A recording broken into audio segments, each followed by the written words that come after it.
Hello and welcome to क्रिएटोलॉजिक्स।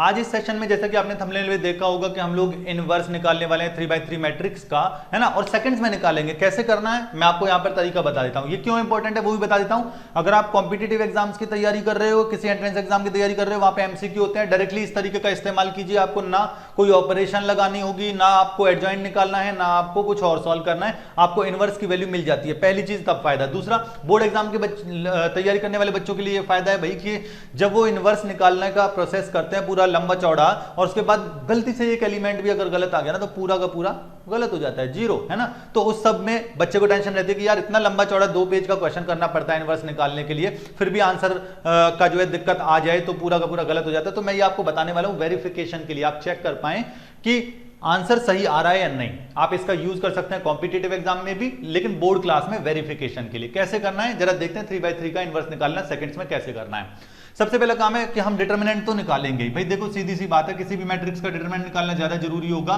क्योंकि determinant अगर 0 आ गया तो इनवर्स एग्जिस्ट नहीं करता। तो पहला काम हमारा है इस गिवन मैट्रिक्स का डिटरमिनेंट निकाले। वो 86 आ रहा है, ऑब्वियसली आपको आता होगा कैसे डिटरमिनेंट सॉल्व करना है।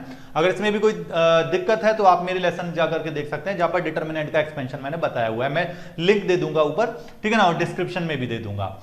चलिए तो बात करते हैं आगे कि इनवर्स कैसे निकाल जाए। उसके लिए क्या टेक्निक आपको अप्लाई करने देखना।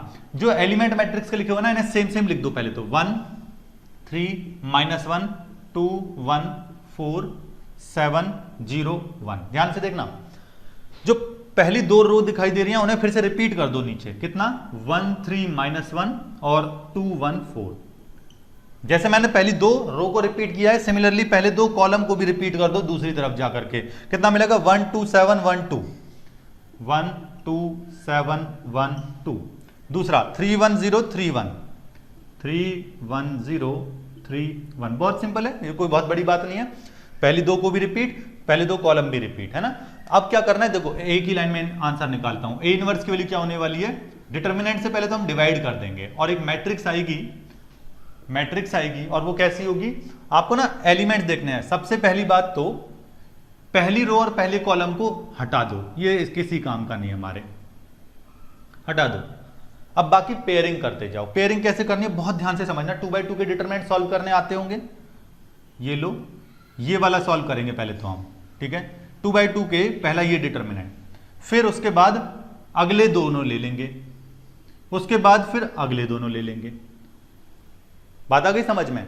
इसमें मैं 2x2 के डिटरमिनेंट से सॉल्व कराऊंगा, और जैसे ही मैं इन डिटरमिनेंट्स को सॉल्व करता हूं उसके बाद क्या होगा, उनसे कुछ जो एलिमेंट्स मिलने वाले हैं मैं उन सभी एलिमेंट्स को वहां पर लिख दूंगा।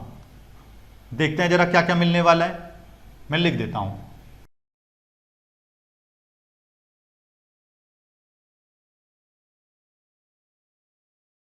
तो इससे जो मिलने वाला है, ठीक है, 2x2 सॉल्व करके जो मिलने वाला है मैं उन्हें वहां लिखता चला जाऊंगा। देखो कितना मिलेगा। पहले ये 2x2 का सॉल्व किया, 1 4 0 1 वाला सॉल्व किया। आप जानते हो कैसे करना है, इसको इससे माइनस इसको इससे, तो कितना मिला? 1 मिला। उसे लिखते जाओ 1, उसे यहां लिख देते हैं 1। दूसरा काम, इसको छोड़ दो, अब अगला ले लो, अगला पार्ट, ये इससे तो 0 -3 उससे अगला 12 + 1 13। अब जैसे यहां पर किया है ना, ये 2x2 लेकर के अगले 2x2 ले लो। ये अब बात आ गई होगी समझ में कि किस तरीके का पैटर्न चल रहा है। अब ये 2x2 ले लो, इसके साथ नीचे वाले सारे निकालो, उसे कॉलम रो 2 में लिख दो। उसके बाद थर्ड वाले के लिए क्या करो, रो 3 में लिख दो एलिमेंट्स को। देखते हैं 28 - 2 26। उसके बाद है 1 + 7 8। उसके बाद है -2 -4 -6। समझ गए? सिमिलरली अब क्या करेंगे, थर्ड वाले के लिए भी आ जाओ भाई। थर्ड वाले के लिए क्या करना है, इनको आपस में कर दो 0 -7। अगला 21, उससे अगला 1 -6 -5। बस ये तुम्हारा आंसर है। सिंपल। देख रहे हो, कुछ कोई कैलकुलेशन लगी क्या? बहुत ज्यादा क्या? बहुत सारी ऑपरेशंस लगी क्या? नहीं, सिर्फ समझना इतना है कि जो गिवन मैट्रिक्स हो उसे लिखो, दोनों रो को आप रिपीट कर दो, 2 कॉलम को आप उधर रिपीट कर दो, यहां से पहली रो पहले कॉलम को डिलीट कर दो, फिर एलिमेंट्स देखते जाओ। पहला वाला देख रहे होगे, इससे मिला ये पूरा, ये 1 आया यहां, फिर अगले वाले दोनों लिए, फिर उससे अगले वाले दोनों लिए, और ये प्रोसीजर चलता गया। इसके साथ भी सेकंड वाले के साथ भी और थर्ड वाले के साथ भी। एक और क्वेश्चन करते हैं, अब डायरेक्टली मैं उस क्वेश्चन को जो है करके दिखाने वाला हूं, ध्यान से समझिएगा कितना जल्दी अब आंसर आप निकाल सकते हो उसको सीखने के बाद। अब ये देखते हैं, चलिए तो फिर इस एग्जांपल को करके देखते हैं उसी तरीके से और देखते हैं कि कितना टाइम लगता है इसको सॉल्व करने में। क्वेश्चन क्या दिया हुआ है, एक मैट्रिक्स दे रखी है, हमें सबसे पहला काम क्या होता है, डिटर्मिनेंट निकालना है। ये डिटर्मिनेंट कितना आ रहा है हमारा, इसे आप सॉल्व कर लेंगे, वो 51 आ रहा है, ठीक है, वो कोई बहुत बड़ी चीज नहीं, डिटर्मिनेंट निकालना आपको आता है। 0 नहीं आया तो इनवर्स एग्जिस्ट करेगा, वरना इनवर्स नहीं मिलेगा।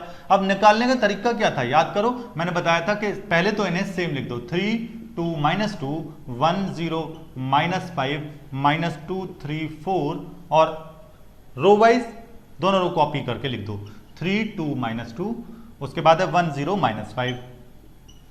सिमिलरली रिपीट इन्हें भी कर देते हैं ना, कॉलम को भी रिपीट कर देते हैं दूसरी तरफ, दोनों कॉलम को कितना मिलेगा आपको, 3 1 -2 3 1 3 1 -2 3 1, उसके बाद है 2 0 3 2 0 2 0 3 2 0।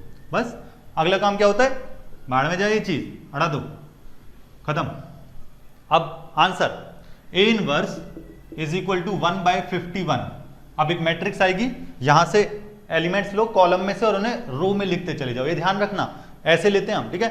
0 -15, अगला -6 -8 -14 -10 0 -10, ठीक है। 3/3 की मैट्रिक्स मिलने वाली है, ये कितना मिला, 10 -4 6 हो गया, उसके बाद 12 -4 8 हो गया, उसके बाद -2 + 15 -2 + 15 13 हो गया 13, उसके बाद 3 नेक्स्ट -4 -9 -13, उससे नेक्स्ट -2 मिल गया।